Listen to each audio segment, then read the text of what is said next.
অনেক স্বামী স্ত্রী আছে, অনেক স্বামী আছে স্ত্রীর ভালো গুণ দেখে মনে মনে আলহামদুলিল্লাহ বলে, আল্লাহকে শুকরিয়া জানায়, কিন্তু বউর কাছে কিছু বলে না, বউরে দৌড়ের উপর রাখে সবসময়। অনেকে মনে করে যে দৌড়ের উপর রাখলে মহিলা মানুষ সোজা থাকবে, প্রশংসা করলে মাথায় উঠবে, এরকম চিন্তা অনেকে করে। এটা ভুল। মানুষের ভালো কাজের স্বীকৃতি পেলে মানুষ আরো ভালো কাজ করতে উদ্বুদ্ধ হয়, আর আল্লাহ তাআলা সেটাই নির্দেশ আমাদেরকে করেছেন। নবী সাল্লাল্লাহু আলাইহি ওয়াসাল্লাম বলেছেন, মাল্লাম ইয়াশকুরিন নাস লাম ইয়াশকুরিল্লাহ। যে ব্যক্তি মানুষের ভালো কিছু দেখার পর তার শুকরিয়া জানায় না, মানুষকে যে শুকরিয়া জানায় না, সে আল্লাহকে আলহামদুলিল্লাহ বললেও সেটা শুকরিয়া হয় না। এই জন্য শুধু আল্লাহকে আলহামদুলিল্লাহ বললে হবে না, মানুষকেও স্বীকৃতি দিতে হবে। এটা স্ত্রীর বেলায় প্রযোজ্য, স্বামীর বেলায় প্রযোজ্য। অনেক মহিলা আছে অন্যান্য মহিলাদের সাথে গল্প বলার সময় নিজের স্বামীর অনেক তারিফ করে, যে ভাই আফা বা ভাবি, আমার বাচ্চার বাবার মতো ভালো মানুষ হয় না।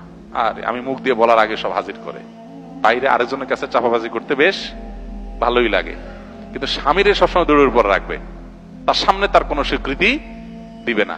এটা এই রোগ আছে অনেক মহিলার মধ্যে। একই কথা পুরুষের মধ্যেও, বাইরে যায় বউ রান্নার তারিফ করবে, চাপা পিটাবে, গলাবাজি করবে, তো বাসায় বউকে একটা বার সত্যটা স্বীকার করবে না যে আলহামদুলিল্লাহ রান্নাটা ভালো হয়েছে, বরং যতই ভালো হোক একটা দোষ বাইর করবে যে চাপে রাখি। এই পলিসিটা ভুল পলিসি এবং শয়তানি পলিসি। আর মুমিনের পলিসি হলো ভালো কোনো কিছু দেখেছে সাথে সাথে সে শুকরিয়া জানাবে। তো দাম্পত্য জীবনে স্বামী স্ত্রী উভয় মিলেমিশে করার মতো আমল হলো এগুলো। সবরটাও মিলেমিশে করতে হবে, শুকর, কৃতজ্ঞতা, স্বীকৃতি, সেগুলো মিলেমিশে করতে হবে।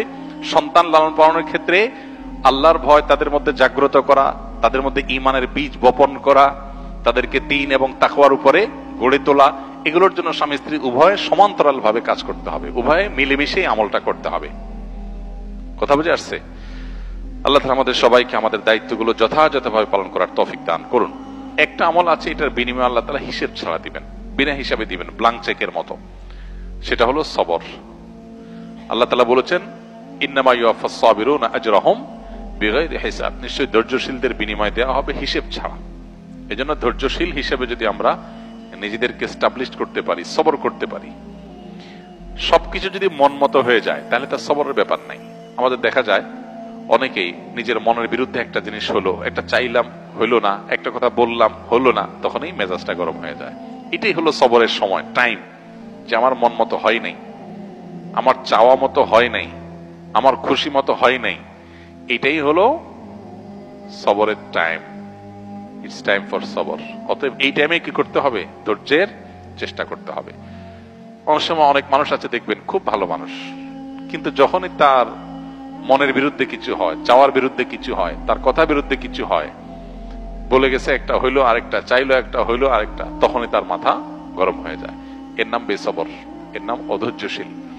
তো যে ব্যক্তি নিজেকে নিয়ন্ত্রণ করতে পারে কঠিন সময়, মেজাজটা আগুন হওয়ার মতো ব্যাপার, হট হওয়ার মতো ব্যাপার, মাথা রক্ত উঠার মতো ব্যাপার, কিন্তু ঠান্ডা মাথা সে সামাল দেয়, নিয়ন্ত্রণ হারা হয় না, এরকম সবর করতে পারলে, এমনকি কেউ পাপের কাজ করতে পারে কিন্তু করে না, এই যে সবর করলো।